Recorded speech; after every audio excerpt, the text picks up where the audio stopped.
자, 시작합니다. 인사 올리겠습니다. 안녕하십니까. 예, 반갑습니다. 어제 밤은 새벽이니까 한국이 축구가 16강을 오르지 못하면서도 그렇게 칭찬을 받는 세계 1위 피파 랭킹 독일을, 사실은 경기가 그래서 축구예요. 그래서 우리 옛날부터 2002부터 좋은 표현 있잖아요. 꿈은 이루어진다. 근데 그 꿈이 여러분은 시험이죠. 그래서 이제는 5, 6월 과정의 핵심 이렇게 요약 강의를 마무리 짓고 이제 또 다음 주부터는 객관식 문제풀이 과정이잖아요. 그래서 세법도 오늘 좀 마무리합시다. 오늘은 233페이지 1세대 1주택과 그 부속 토지의 양도소득부터 보도록 하죠. 233페이지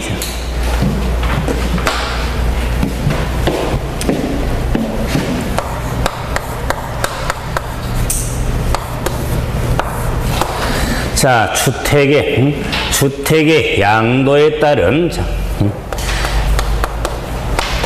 비과세 양도소득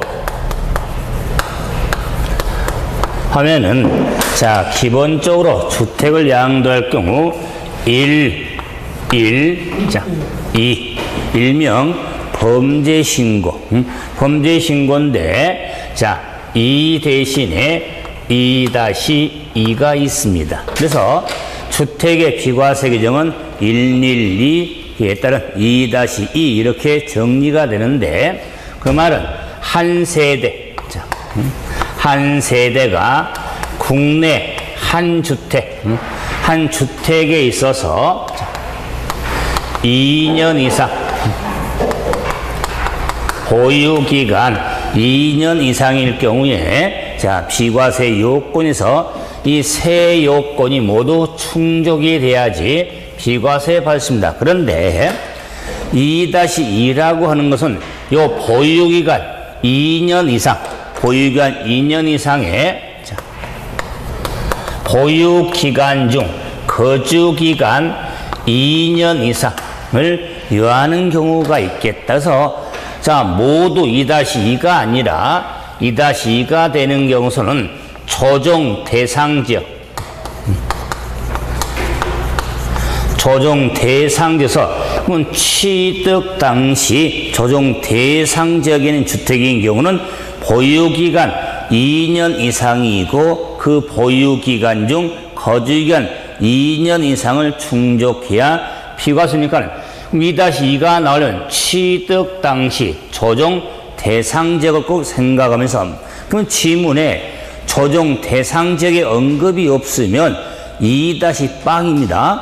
그런데 취득 당시 조정 대상지역을 언급을 하면 2-2로 이런 것은 사실 지난해까지 시험 언급이 안 되니까 올해 시험적으로 좀 주의를 하면서 봐야 됩니다.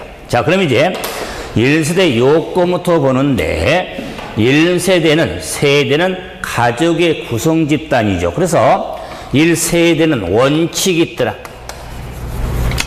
원칙을 썼다는 것은 외를 쓰겠죠. 그래서 원칙은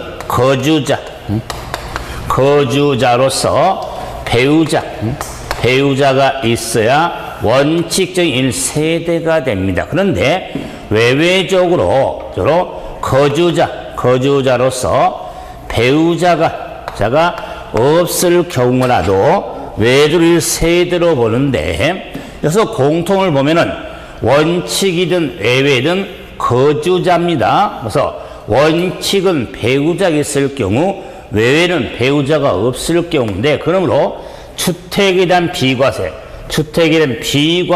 규정을 적용함에 있어서 비거주자는 비과세를 받을 수가 없는 겁니다. 여기서 비거주자는 거주자가 아닌 개인으로서, 거주자는 국내 주소를 두거나 183일 이상 거수를 둔 개인을 의미하니까, 단순히 집이라서 거주자는 그 집에 사는 사람을 의미하는 게 아니에요. 우리가 개인을 소득을 구분했을 때 우리가 거주자로서 배우자가 있으면 원칙. 자, 없을 경우는 외외가 되는데 그 외외는 배우자가 없을 경우에 첫째는 자, 나이도 먹을 만큼 그 거주 연령이 30즈음에 30세 이상일 경우 자, 마음이 아픈 배우자가 사망한 경우 자, 다음은 속이 후련한 경우 배우자와 이혼한 경우서 사망하면 마음이 아프지만 배우자 이혼하면 속이 후련하죠. 자, 이러면서 배우스럽게 그 다음에 소득세법상 소득이 있는 경우 자, 그래서 나이하고 소득은 원싱 어너더 별개의 요건입니다. 충족 요건이 아니죠. 그런데 소득이 있는 경우는 국민기초생활보장법에 따른 중위기준소득 40% 이상 자, 소득으로서 관리 유지하고 있는 경우인데 이 나이하고 소득은 별개니까 미성년자는 제외가 된다. 그런데 미성년자라 할지라도 가족의 사망 등으로 또 불가피하게 1세대를 구성할 경우는 또 1세대로 볼 수가 있습니다. 제가 미성년자는 제외한다. 기본 원인은 뭐냐면 외외적으로 배우자가 없을 때 나이하고 소득은 충족이 아니라 동시 요건이 아니라 개별 요건에 해당이 되어지는 겁니다. 자, 그래서 1세대를 한번 확인했는데 자, 이런 게 있죠.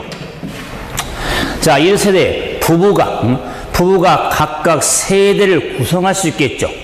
살다 보면 이럴 경우 부부는 하나다. 그래서 동일한 세대로 본다는 거.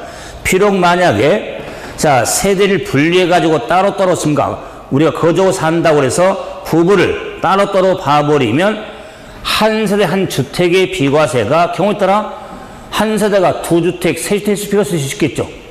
그러기 때문에 이 세대를 판정할 때 부부가 각각 세대를 구성하고 있어도 이는 동일한 세대로 본다는 거. 자, 그런데 이제 주택의 비과세죠.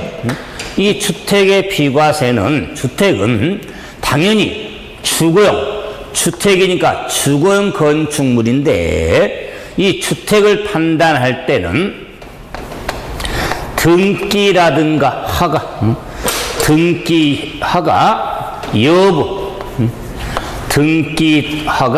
여부에 왜? 자, 등기허가 여부에 관계없이 사실상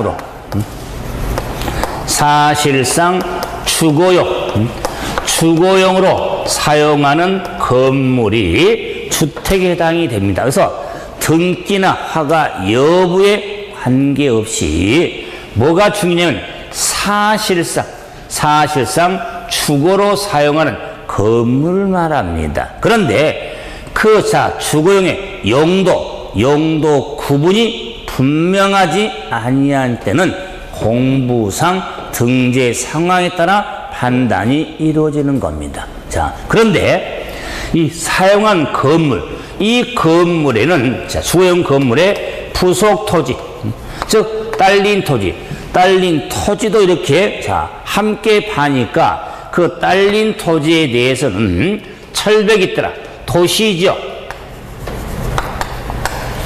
도시적 안에 있냐 밖에 있냐. 따라서 도시적 안에 있는 집은 정착 면적의 5배, 밖에 있는 집은 정착 면적의 10배 범위 내에서 비과세 받을 수가 있는 겁니다. 자, 그렇기 때문에 주택에 딸린 토지가 나오면은 도시적 안팎을 꼭 구분해서 정리해 두셔야 됩니다. 그래서 지방세법상 규정과 혼돈하지 말고, 자, 그래서 5배, 10배 구분이 좀 필요하죠. 그런데, 자, 1주택에 비과세가 되기 때문에, 자, 이 주택을 판단할 때 이상 주택을 이상의 주택을 같은 날 팔 수가 있더라. 그 말이에요. 같은 날 팔 경우는 거주자가 선택한 순서에 따라 양도한 것으로 본다. 그래서 이와 같이 주택을 판단할 때 오른쪽 하단부터 많이 나오지만 세 가지만 좀 정리 좀 해달라. 그래서 이상의 주택을 같은 날 양도할 경우, 그런데 자, 이런 주택을 여러 사람이 공동으로 소유할 때, 공동으로 소유한 주택에 대해서는 각자가 1주택을 소유하고 있는 것으로 본다는 것. 그런데 이걸 오른쪽 하단에 있지만은 이 집을 공동인데 상속주택이다. 그러면 일반적으로 상속받은 집을 상속인이 공동으로 소유한 집이다. 그 말이야. 공동 상속주택에 대해서는 각자가 아닙니다. 상속지분이 가장 높은 자가 소유하고 있는 것으로 봅니다. 그렇기 때문에 일반적으로 여러 사람이 함께 소유하고 있는 주택이냐, 여러 사람이 공동 상속주택이니 구분을 잘 하셔야 됩니다. 자, 그래서 이렇게 공동이 나왔을 때 일반적인 여러 소유하고 있냐, 아니면 공동 상속주택을 구분을 좀 해주셔야 됩니다.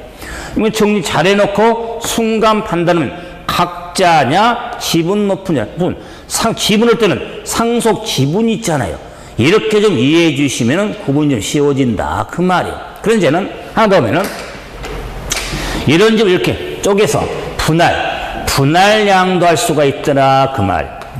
그럼 분할 양도할 경우에 먼저 양도한 부분이 있고 나중에 부분인데, 먼저 양도한 부분은 1세대 1주택으로 보지 않습니다. 그 말은 하나를 쪼개면 두 개죠.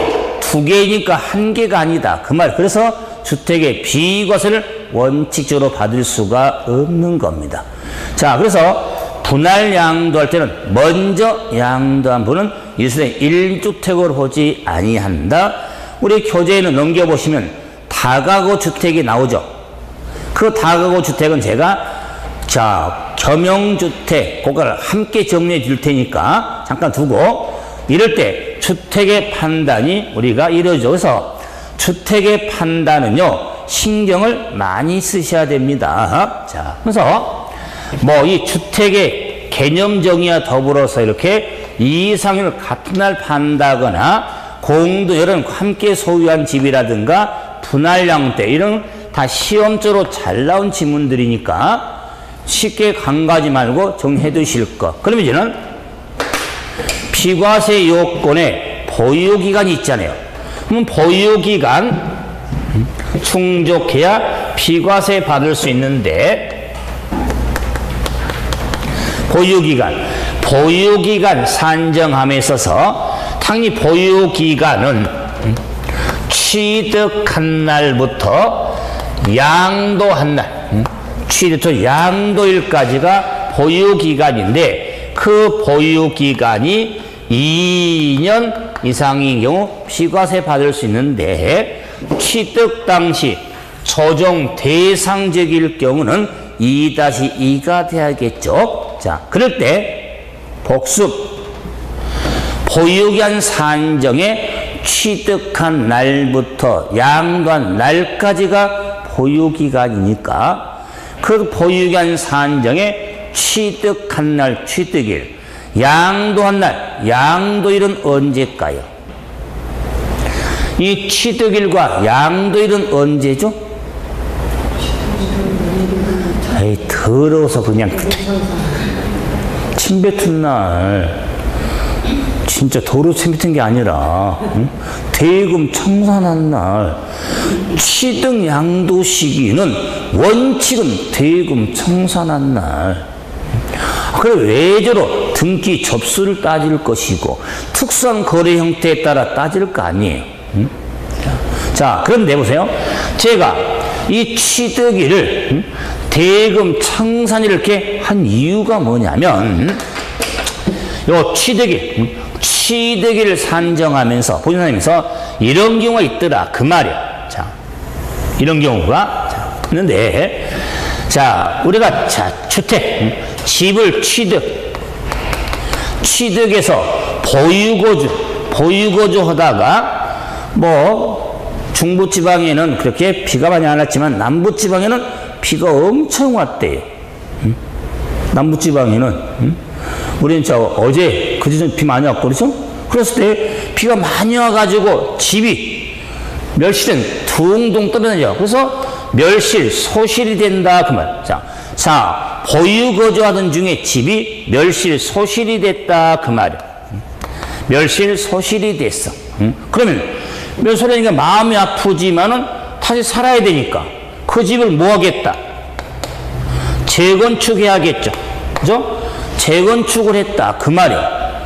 재건축을 한 다음에 뭐 나중에 그러니까 이걸 양도 팔았다 그 말이야. 그러면 보유기간은 취득한 날부터 양도의 보유기간이죠. 그런데 보유거주하던 중에 멸실, 소실되어 재건축할 경우에 보유기간은 이 빚금친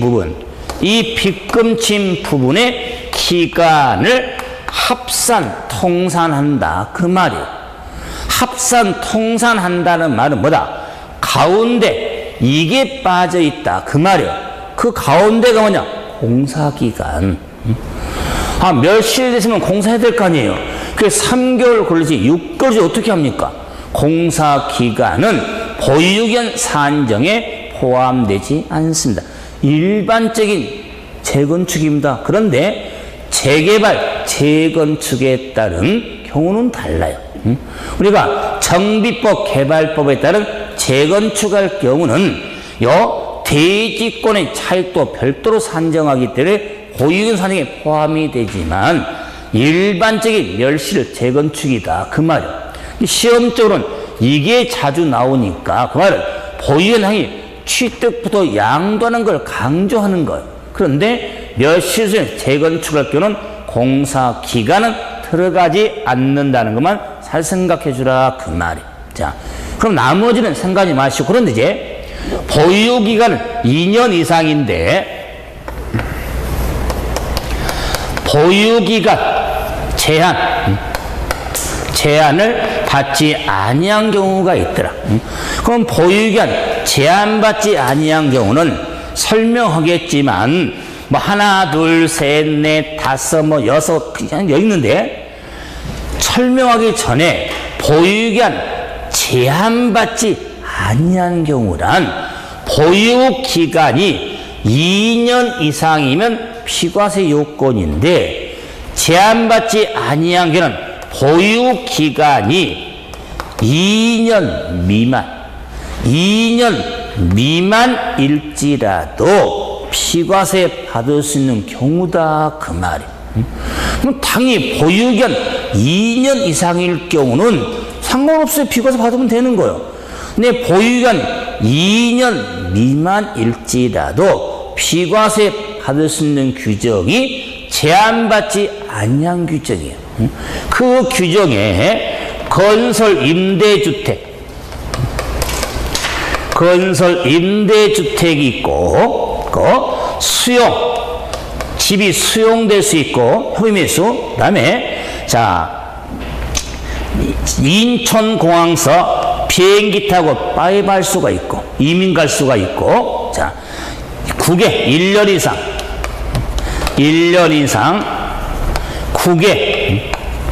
국외 거주를 필요로 해서, 인천공항에서 비행기 타고 빠이발 수가 있다.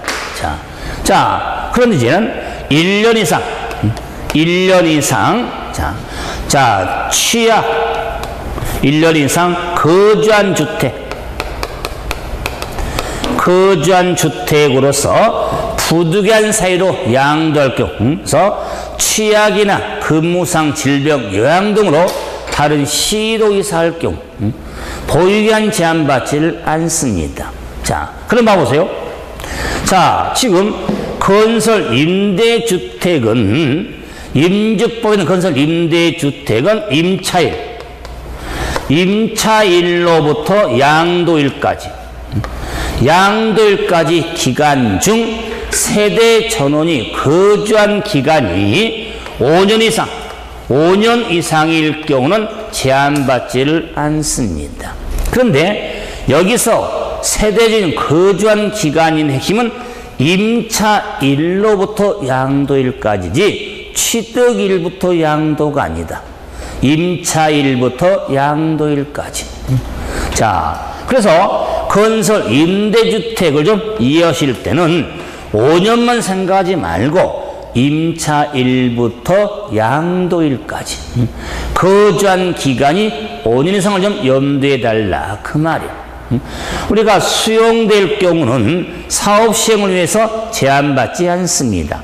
그러면 인천공항서 해외 이직부들 이민 갈 경우, 그 다음에 1년 이상 국외 거주로 취약이나 근무상으로 출국할 때, 그런데 이민 간다거나 국외 공부로 갈 때, 해외 근무로 가면서 인천 비행기 탈 때인데, 문제는 뭐냐? 출국이 현재 국내 1주택을 보유한 경우로서, 그러면 집이 안 팔렸다 그 말이에요. 그럼 비행기를 탔으면 그 출국일로부터 2년 내 팔아야만 비과세 해주겠다 그 말이야. 그러면 못 팔고 나갔다면 2년 내 팔아야 비과세 해주겠다. 2년 생각해 주셔야 됩니다. 자, 그럼 이제 자, 시험적으로 가장 중요한 게 뭐냐면 1년 이상 거주한 주택입니다. 이 거주한 주택으로서 부득이한 사유로 양도할 경우인데, 그 부득이한 사유 하면요, 취약, 근무상 형편, 질병의 요양, 질병의 요양 등이 부득이한 사유입니다. 그래서 그 부득이한 사유 중에 근무상 형편이지 사업상 형편은 들어가지 않습니다. 그래서 근무지 전근으로 증가 이사하는 경우지 사업체를 옮기고 이사하는 게 아니다 그 말이에요. 자, 그러면서 근무상도 중요하지만 1년 이상 거주한 주택입니다. 보유한 주택이 아니라 1년 이상 거주한 주택이 포인트가 있어. 이런 거주한 주택으로서 자, 부득이한 세로 양도할 경우 보유기한 제한받지를 않습니다. 자, 그래서 자, 이런 정리해 주시고, 우리 기본세는 높지만 참고로 봐보세요. 조정 대상 지역은 2-2잖아요. 그런데 자, 취득 당시 조정 대상지 집은 2-2인데 그 경우에 그 집을 자, 우리가 소득세법상 임대사업을 한다거나 집을 또는 그에 따른 민간 우리가 임대사업법에 있는 등록을 할 경우는 거주기간 제한을 안 받는다. 왜? 임대를 했기 때문에. 살 수가 없잖아요. 그러기 때문에 우리가 거주기간 제한받지 않거든요. 그런 경우는 거주기간이 일반적으로 보유기간 제한받은 이유에 이 크게 5가지. 이 경우는 빠뜨리지 말고 확실히 좀 규정 자체를 해주셔야 됩니다. 자, 이게 바로 112 범죄 신고다 그 말이에요. 이제 범죄 신고가 끝나면 1세대 1주택 1주택에 특례가 있더라. 특례. 자, 이 특례는 한 세대가 2주택 일시적으로 2주택일 경우에 1주택으로 보아 비과세 받을 수 있는 규정이 특례다. 그런데 특례는 2집의 특례니까 그 2집 경우를 알아서 특례 요건 정리가 중요하다. 자, 그래서 순서는 아니지만 저는 일반적으로 이 2집 특례는 첫째, 거주 이전 이사하려고 거주에서 서로 2집이 됐다 그러면 이사하려고. 자, 다음에 상속받으면서 두 집이 됐다. 부모님 모시려고 두 집이 됐다. 혼인함으로써 두 집이 됐다. 지정문화재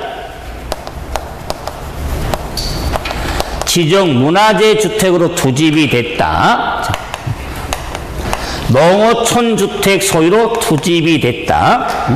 지방주택 소유로 두 집이 됐다.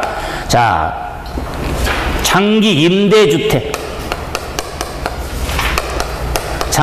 임대주택으로 두 집이 됐다. 우리 교재는 조합입주권의 양도가 있는데 신경 쓰지 말 것. 자, 욕심은 한이 없지만 8가지 특례. 거주 이전, 상속, 공양, 혼인, 지정문화재 주택, 농어촌 주택, 지방주택, 장기 임대주택의 특례는 확실히 두셔야 돼요. 그럼 기본적으로 이 특례를 보니까 상속이 나오니까 집을 증여받음으로 특례는 없습니다. 상속으로 두 집의 특례 있지만 증여로 두 집의 특례는 없습니다. 자, 그래 보세요. 여기서 그 두 집 된 경우에 특례 요건이 충족돼야 되는데 그 요건을 할 때 거주 이전만큼은 화살표를 생각하자.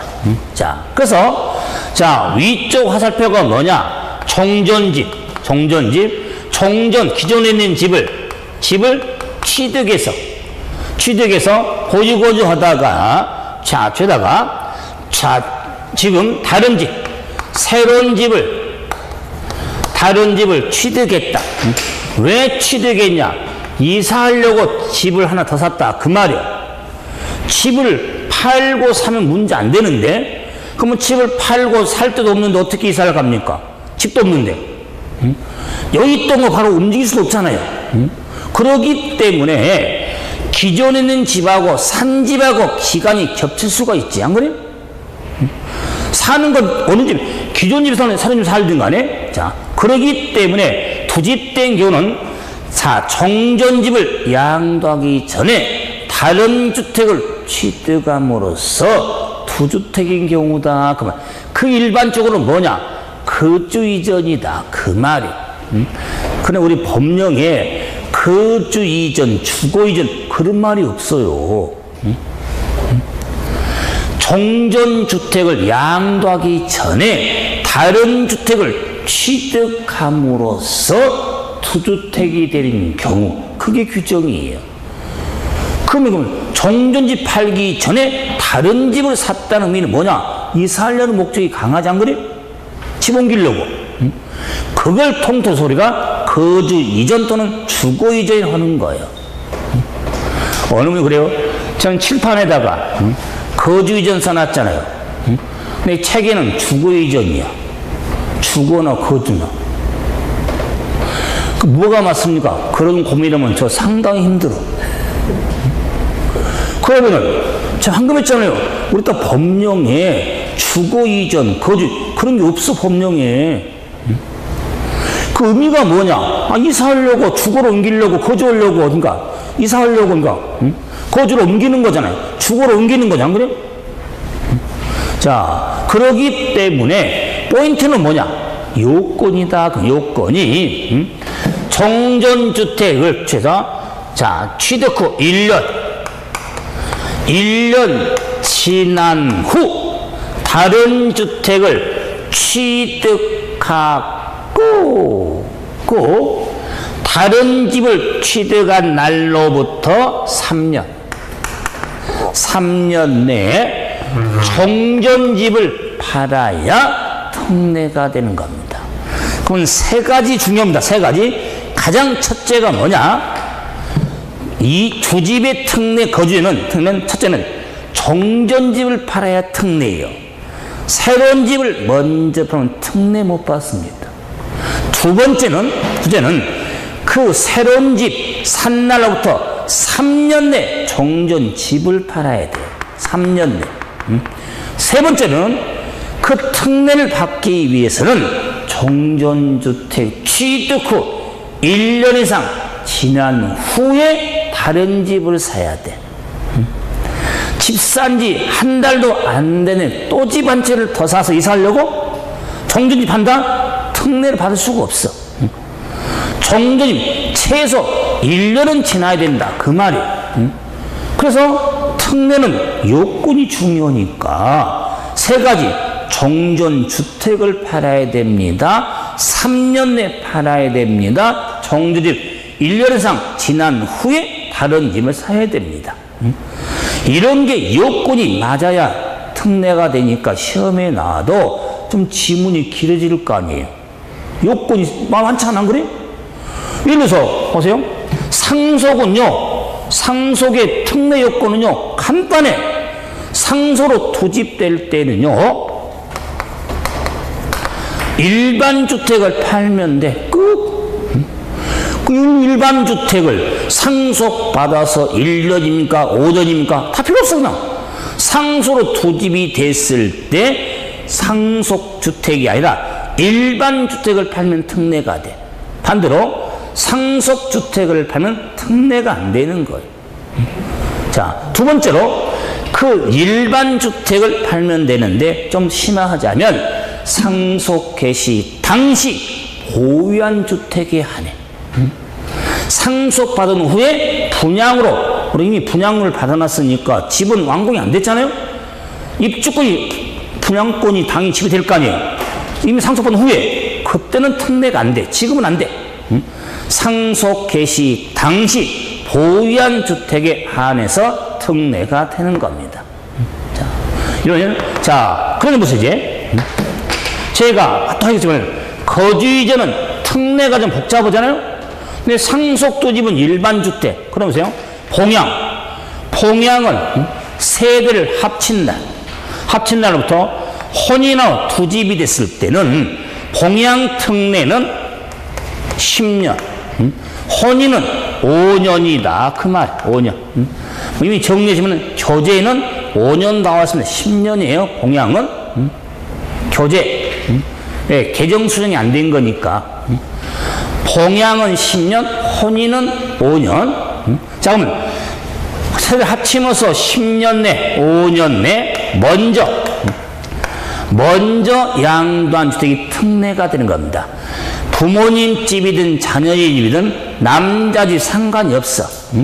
10년 내 먼저 양도한 주택, 5년 내 먼저 양도한 주택. 그래서 봉양과 혼인의 특례는 두 가지가 중요한 거예요. 두 가지가 뭐냐? 봉양은 10년이고 먼저, 혼인은 5년이고 먼저다. 그 말이에요. 아, 문장도 길어. 그걸 다 기울려고 하지 말고. 시험 나와도 두 줄, 세 줄씩이야, 문장이. 안 그래? 거기에 포인트가 있으니까. 자, 그러면 지방문화재 주택은 역시 일반 주택을 팔면 돼. 농어촌 주택 역시 일반 주택을 팔면 돼. 그런데 이 농어촌 주택 중에서 귀농주택일 경우는, 자, 귀농주택을 우리는 반드시 상속주택과 인농주택이 있는데 귀농은 시골로 가는 거잖아요. 자, 이럴 경우 일반 집을 팔아야 되는데, 이러면 귀농주택 취득한 날로부터 5년 내 일반 집을 팔아야 됩니다. 그래서 농어촌 특례 핵심은 귀농주택 중에 대해서는 5년 내 일반 집을 팔아야 된다는 거. 뭔가 귀농주택은 5년 내, 다시 말해서 귀농주택을 파는 게 아니라 일반 주택을 팔아야 됩니다. 귀농주택 취득한 날로부터 5년 내 팔아야 됩니다. 자, 다음에 지방주택의 특례도 역시 일반 주택을 팔아야 되는데, 이 지방주택의 취득의 사유가 해소의 날로부터 3년 내. 그래서 지방주택의 특례 핵심은 3년이 아니에요. 중요하지만 3년이면은 취득한 날이 아니라 취득의 사유가 해소된 날로부터, 지방주택의 사유가 해소된 날로부터 3년 내에 팔아야 돼요. 그래서 자, 지방주택에 대해서는 취득의 사유, 그리고 장기 임대주택은 거주주택을 팔아야 되는데 그 거주기간 2년 이상, 2년 이상인 거주주택을 팔아야 특례가 된다는 거. 자, 그래서 1주택의 특례에서 8가지 다 했어요. 교재 문장도 길고지만은 더 올라가지 말고 시험에 안 틀리면 되니까. 그는 확률 매우 높다. 오래 시험. 그럼 시험에 나오면 이런 특례 요건을 기억하고 있냐면 이게 문제지. 실은 사를 한번 확인해봐라. 그런 거 없어. 특히 중요한데 올해 또 개정된 게 있잖아요. 봉양은 10년이고 혼인은 5년입니다. 왜 이유는 봉양 혼이 계속 같이 다녔어서 규정이 올해부터 엇갈리기 때문에 봉양 10년, 혼인은 5년 주의 좀 해달라 그 말이에요. 다시 말해서 이것저것 다 모르는데 시험장 같더니 이거 기억이 나서 그렇고 시험장 같더니 안 틀리면 그거 왔다 장구려? 교수님은 시험에 안 나오면요 말고. 그런데 특례 요건의 틀을 좀 구분 좀 하시면 됩니다. 자, 그래서 242페이지 하단에 조합입주권 있죠. 그 규정은 안 보셔도 된다고 그랬습니다. 저는 244페이지 겸용주택 가보세요. 이제 우리가 주택 이제 비과세 규정에서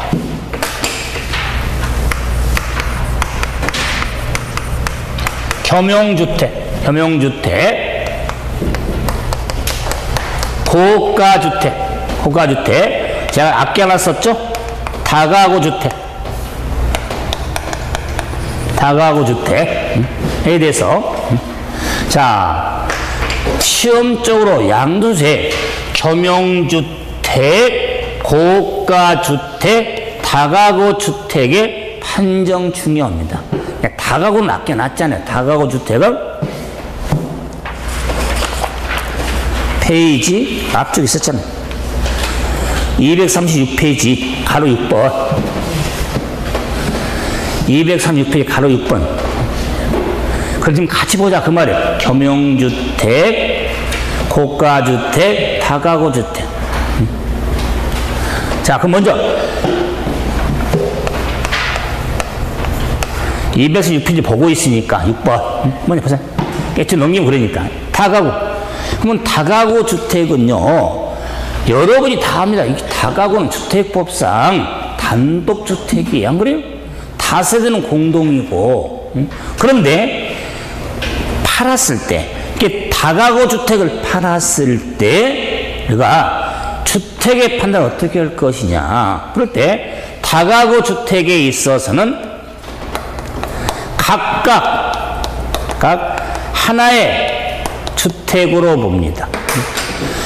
그러면 각각 하나의 주택으로 본다는 말은 한 세대가 가구가 독립하여 구분하여 사용할 수 있도록 구획된 부분을 내서 각각 하나의 주택으로 봅니다. 그 말은 원래 다가구 주택은 단독인데 팔았을 때는 양도세는 공동주택으로 보는 거예요.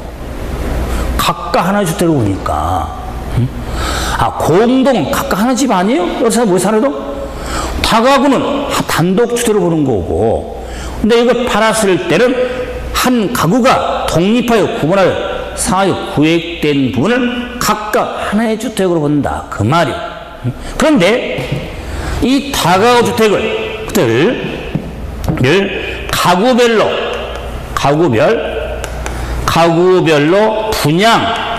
분양하지 않고 하나의 매매 단위로 팔았을 때, 하나의 매매 단위로 팔았을 때는 전체를 하나의 주택으로 봅니다. 하나의 주택으로 본다. 자, 그래서 뭐 때문에 혼동하냐면 이 말 때문에 그래요. 하나의 주택, 하나의 주택. 응? 위도 하나의 주택, 아래도 하나의 주택이잖아. 응? 자, 그런데 그게 중요한 게 아니라 각각이냐 전체냐 그 말이야. 응?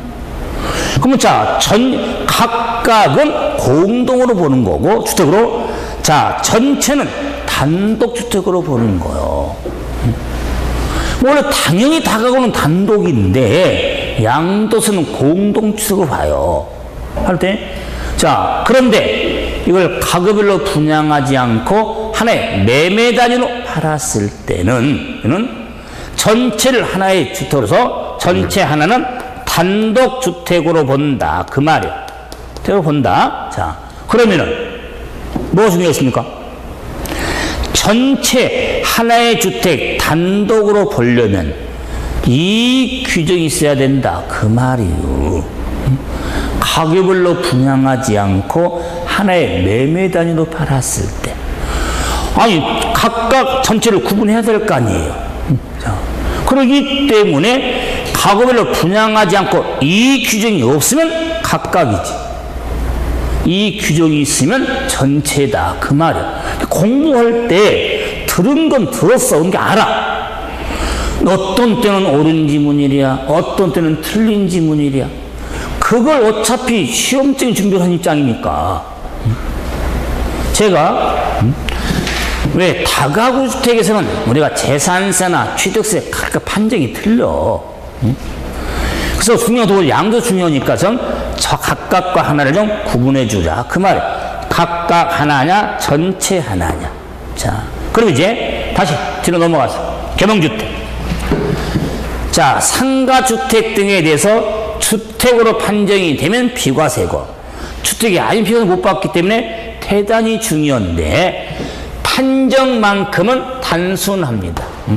면적 기준만 따지는데 주택의 연면적이 다른 용도 연면적보다 클 때는 전부 주택으로 봅니다. 전부 주택으로. 자, 그런데 주택 연면이 다른 연면은 작거나 같을 때는 쓰기 전에 자, 두 가지 규정이 있거든요. 우리 규정 들어보면은 주택의 연면적이 다른 용도 연면적보다 적거나, 이거보다 적거나 같을 때는 주택 외 부분은 주택으로 보지 아니한다. 그럼 반대로 말하면 주택 부분만 주택으로 본다 그 말이에요. 주택 부분만 주택으로 본다. 그렇기 때문에 규정이 주택 외 부분이냐 주택 부분이냐, 잘 봐라 그 말이. 근데 일관적으로 전부 주택으로 보니까 주택 부분만 주택 이렇게 맞춰서 정리해 드린 거예요. 그런데 그 딸린 토지도 비과세가 되잖아. 그 딸린 토지로 전부 지배 땅으로서 비과세. 자, 그 딸린 지배 땅 부분만 지배 땅으로서 전체 땅 중에 집만 집이니까 지배 땅을 안분 계산해야겠다 그 말이야. 안분 계산해서 지배 땅이 비과세인데 5배, 10배를 절대 넘지 못합니다. 주택의 비과세, 참고하셔 보세요.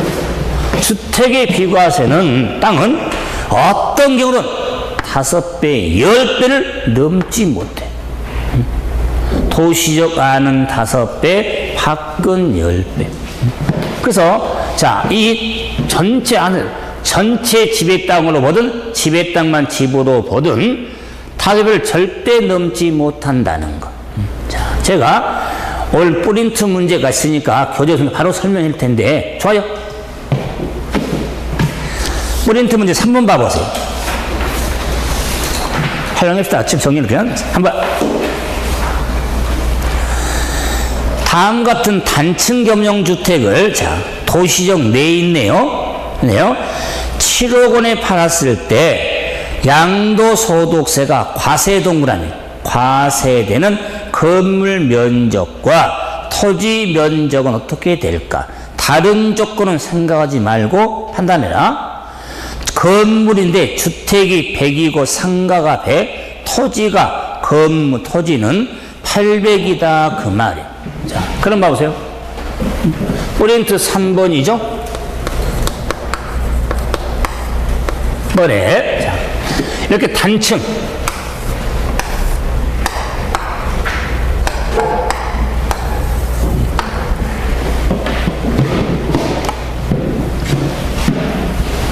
끝인데 자, 더 예쁘게 만들랍니다. 여기다가 단층이니까 가점 씌워서 자, 그래서 자 전체가 800 그런데 자 주택이 100 자 상이 100이다 그 말이에요. 자 지금 우리 기출문제를 약 변형한 겁니다. 왜? 케이스가 다르니까. 그러면은 주가 상하고 비슷할 때 주상이 같잖아요. 그렇죠? 멸망에 파는가 그건 나중 문제 상관없어 지금. 반면에 주상이 같죠. 같을 때는 주택뿐만 주택으로 본다. 주택 외부는 주택을 보지 않는다. 그 말이에요. 그렇기 때문에 주택 부분에 대해서는 비과세. 자, 그러면 자 주택 외 부분에 대해서는 과세가 되겠다. 과세. 비가 안 되니까 주택이 아니니까. 그럼 자 이 800제곱미터도 안분해야지. 안분할 때는 지배 땅과 상가 땅에 있어서 암산돼 절반씩.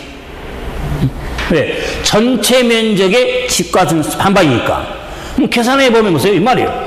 주택의 땅하고 상가 땅 하면 800제곱미터 곱하기 800제곱미터 곱하기 건물 전체 연면적 200에 대해서 100이다 그 말. 이 100은 요 집의 면적. 자, 이 100은 당연히 상가부. 이게 절반씩이니까 400이다. 그 말, 400. 400제곱미터가 되겠다. 자, 그런데, 자, 지금 파는 집이 도시적 내에 있죠. 도시적 내에 있으면은 어떤 경우든 5배를 못 넘어가잖아요. 그죠? 그러면 건물 정착 면적이 100이죠.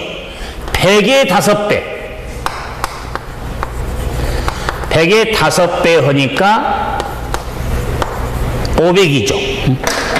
500까지는 못 넘어간다. 그 말이야. 자, 근데 400이잖아. 400이니까 400이 비과세 범위가 되는 거야. 만약에 이게 노란색 계산 문제기 500을 넘어갔다면 500까지밖에 안 돼, 비과세가. 500을 안 넘어갔잖아요. 근데 400이 비과세니까 당연히 과세 면적은 400이 되겠다. 그 말이에요. 그러기 때문에 자, 건물 100, 자, 건물 100, 땅 토지는 400이 되겠다. 그 말이에요. 자, 과세 면적을 찾았죠? 과세 면적. 이게 문제가 아니라 비과세 면적하고 똑같네요. 그래요? 그러니까, 자, 다음에 이제, 고가주택 봐보세요. 다시, 본능 알아서. 자, 먼저, 고가주택 하면, 고가구, 오래된 가구. 하면서, 근데 고가주택은 1주택에 양도를 할지라도, 비과세 대상서 제외된 주택이 고가주택이다. 그 말이에요. 그래서 자, 주택 및 그에 딸린 토지의 합이 양도 당시 실지거래가액 당시 실지 거래가액의 합이 9억 초과하는 것을 고가주택으로서 양도 당시고 실지 거래가액입니다. 다음에 9억 초과. 그래서 고가구라고 9억을 기억하되 그래야 지방세법상 고급육과 구분하니까. 그래서 이런 고가구, 실제적인 구는 비과세는 제외된 주택에 해당이 된다. 자, 그래서 근데 종부세 때문에 그래서든가 지금 이런 고가주택 논란도 되잖아요. 고가주택 보유세를 강화할 거냐 말 거냐 더 막. 그러기 때문에 이런 9억을 좀 기억 좀 해서 지방세법상 고급주택에 고급육하고 혼돈하지 말 것.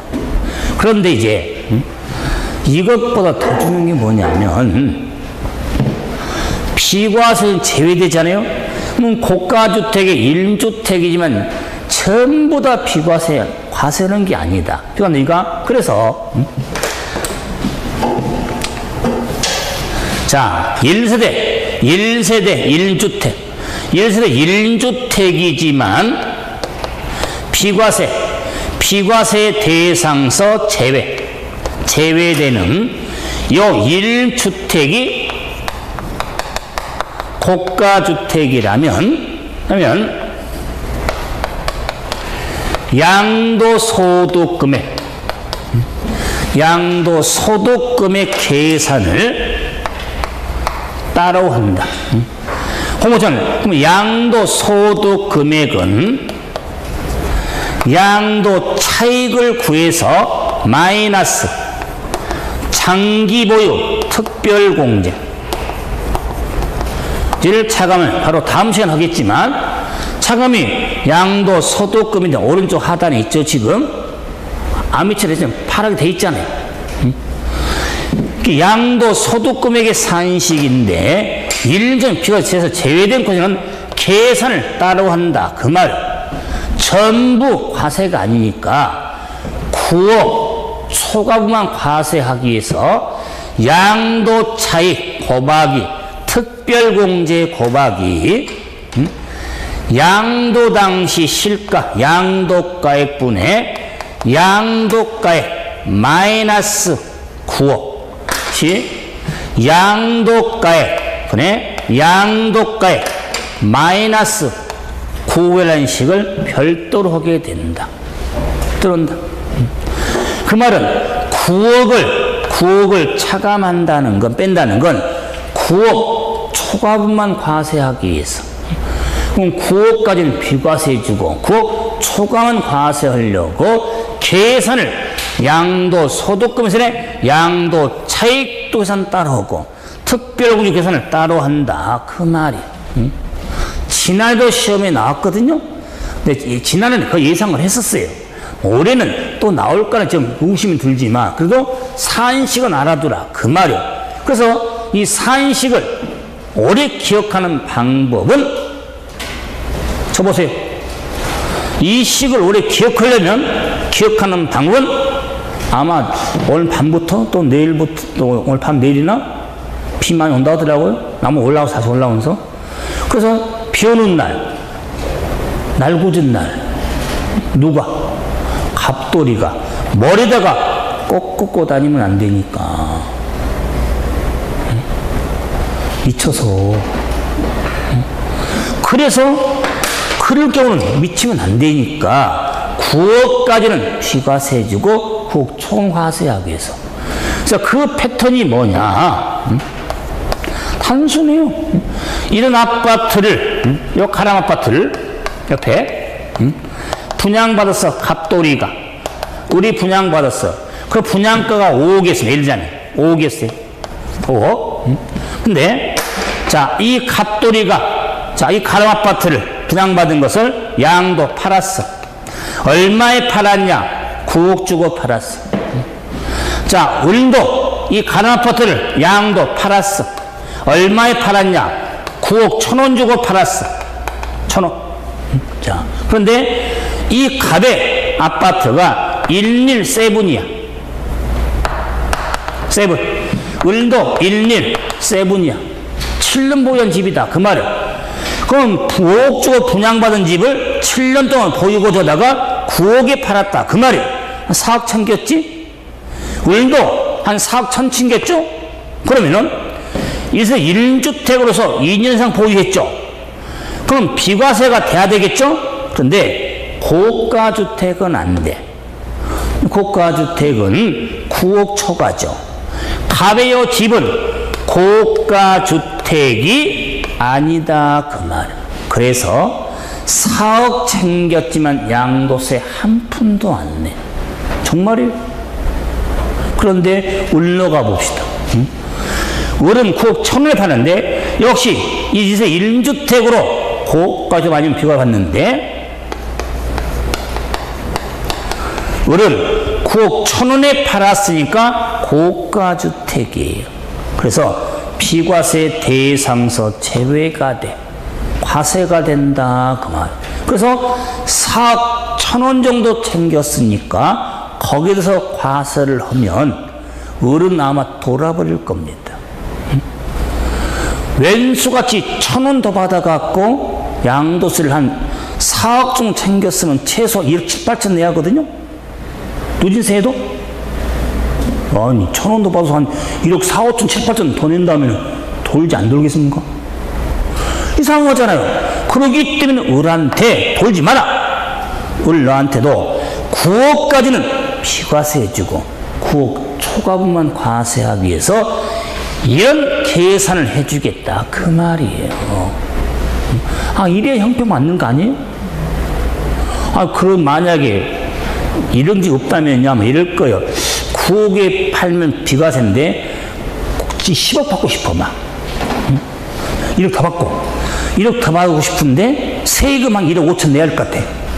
그러니까, 에이, 9억 받자. 차라리, 만약에, 더 받아 세금 더 내면은, 이거 더 받겠어요? 그러면 가격이라는 것은 수요금으로 결정된 건데, 세금이 가격을 택해버리잖아. 그러면, 만약에 9억 초과해서 팔려면 세금 계산해봐가지고 세금보다 더 적으면 받고. 그게 뭐 가격 책입니까? 말도 안 되지? 그러기 때문에, 예를 들어서 1주택이지만 비과세는 제외된 곳까지 나오면 돌아버린다. 날구준다. 이걸 좀 연상을 하면서 확인해 주시면 도움이 되어질 거다. 그 말. 이렇게 이제 비과세를 한번 정리해 봤으면 결론적으로 비과세가 안 되면 계산해야겠죠. 쉬었다가 양도세 계산 좀 하자. 그 말. 쉬었다 합시다.